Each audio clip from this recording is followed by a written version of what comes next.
Hi friends, it's Dr. Russ.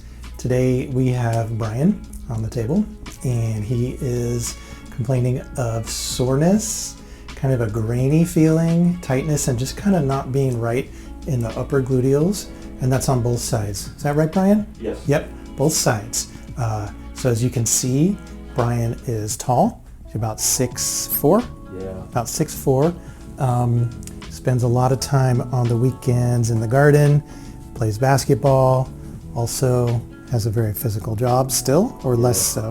Yeah. Still a very physical job. So when someone has a height like that and long legs, there's tremendous forces going through the knees, the hips, and the lower back. So even when they're very careful and they take really good care of their joints and their spine and their soft tissues, there's a lot of strain going through there, and that's probably what we're dealing with. But we're going to start with palpation as always and see what these tissues feel like to me. Can I pick up on this graininess? A lot of times that graininess represents a couple of different possibilities. One is where the tendon attaches to the bone. The tendon is the thing that connects the muscle to the bone. Where the tendon attaches to the bone, sometimes it literally pulls off the bone a little bit, and then like a window shade, it'll kind of like bunch up where it has pulled off, which creates a little bit of almost like a tiny little pellet in there that's palpable. And then the space between the bone and the tendon is, the body won't let that just be an empty space. It's going to fill with fluid. It'll just be a serous fluid, not necessarily inflammation, but over time, and we're talking like weeks, not even that long, that fluid will congeal and it will start to become fibrous, and a little bit of fat will be deposited in there, and then you kind of have a more chronic sense of change in the texture of the tissue, which is sensible and palpable from inside as well as from outside. So that is one possibility. The other possibility is that, you know, in addition to the tendon pulling away from the bone just a little bit, whenever there's a tight muscle, you're going to get a loss of local microcirculation. So the capillary beds get constricted by the tightness in the muscle, because the capillary bed has to perfuse the muscle. And when that happens, the blood stagnates. And when blood stagnates, it also thickens, and the body doesn't like that. So again, it will start to lay down fibrous, fatty tissue that creates this grainy texture. In either case, there's going to be tenderness involved because the local tissues will be irritated, and that's a lot of times what our patients experience as their symptom, which is tenderness in the tissues. So let's see what we can feel. Okay, so we've got Brian facing down and always starting with just a simple skin level survey, okay? Because a lot of times when there is swelling or edema, you'll feel it between the skin and the bone in that layer that we call the superficial fascia. That's really important. Also kind of getting a sense of general alignment as well as mobility. And what I notice while I am doing this palpation is that there is asymmetry in the pelvis. Not all asymmetry is misalignment. Some asymmetry is just normal variation in human form. But when we couple asymmetry with restriction or loss of movement, that usually probably is a misalignment. So yeah, what I'm feeling here is the iliac crest higher on the right side and the ilium narrower on the right side. So iliac crest higher and narrower on the right side means that this right side has come posterior, inferior, and a little bit external. And on the other side, it's the opposite. It does feel to me like the right side has more movement and the left side is a little bit stuck.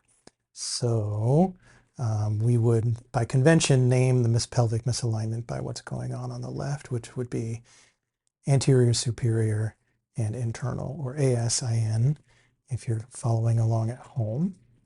And as I'm coming and palpating up the lumbar spine, the symmetry is pretty good. And just like that general sense of joint play and mobility in neutral is also pretty good. So it seems like whatever's going on, the body is doing a pretty good job of compensating and adapting. And so here, so right here is the very tip of the sacrum. Any farther inferior, I'm on his coccyx. His sacrum here, you can see a nice big second sacral tubercle right there. Brian is very lean. So that allows us to really get some nice visual, okay, and palpatory. And right here is the top of the sacrum, which we call the base, even though it's at the top. And then there's the fifth lumbar right there, way deep in there. And all that feels pretty much like I would want it to feel. And one of the ways I love to feel for sacral mobility and iliac mobility is to use the leg as a lever. You can just keep your leg relaxed, Brian. And so a lot of times folks, when you go to hold their ankle, they want to help, which is really, really wonderful. But I really want them to be relaxed, okay? So with this internal, external rotation of the hip, I want to feel a little bit of concomitant or corresponding movement in the SI joint. And you can see, oh, just a half a centimeter of movement right there. And as I bring it in, you see how the whole hip wants to come, the whole hip wants to come. So that is consistent with some joint restriction here in this left SI. Keep your leg heavy because I'm going to lift your knee, Brian, and I don't want you to help. Okay? You're doing great. And so he's tall, his leg is long and heavy, so I'm going to have to really use my strength. So his knee is off the table here, and I'm jiggling, bringing it up and jiggling. And yeah, I can feel it stuck right here. So is that left SI fixation the cause of this tissue change on the muscular level that he's feeling?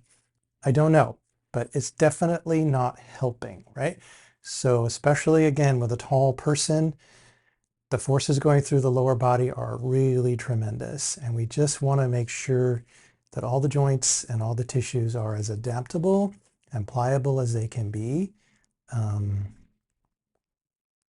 so that they're able to properly distribute the forces and adapt to what he's asking them to do.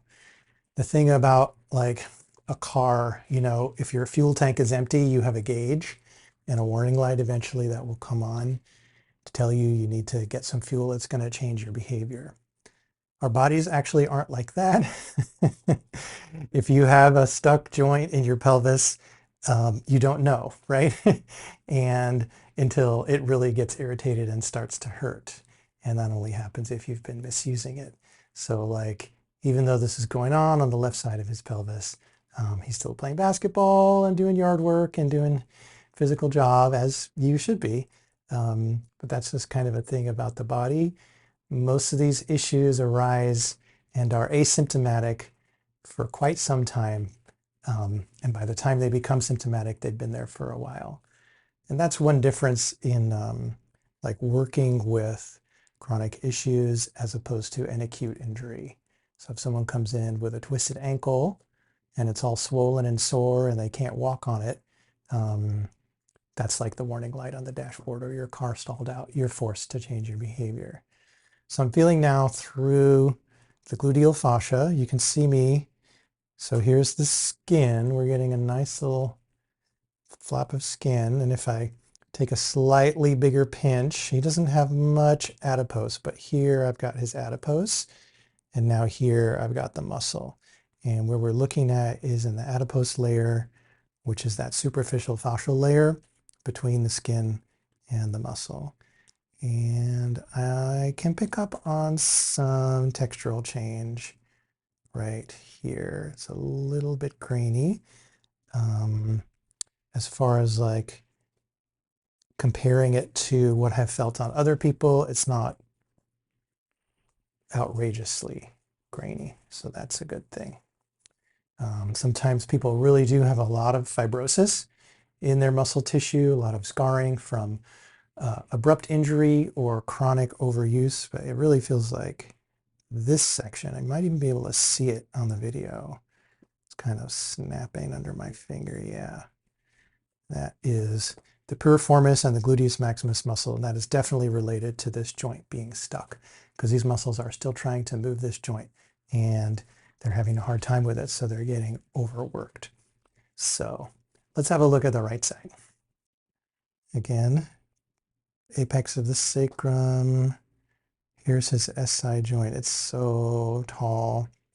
It's big. Yeah, it's this whole thing right here. It's just the posterior profile of the SI joint. The whole thing would be, well, let's look at it on the left side so you can see like this and giant. The whole SI joint would probably be about this big and in this plane.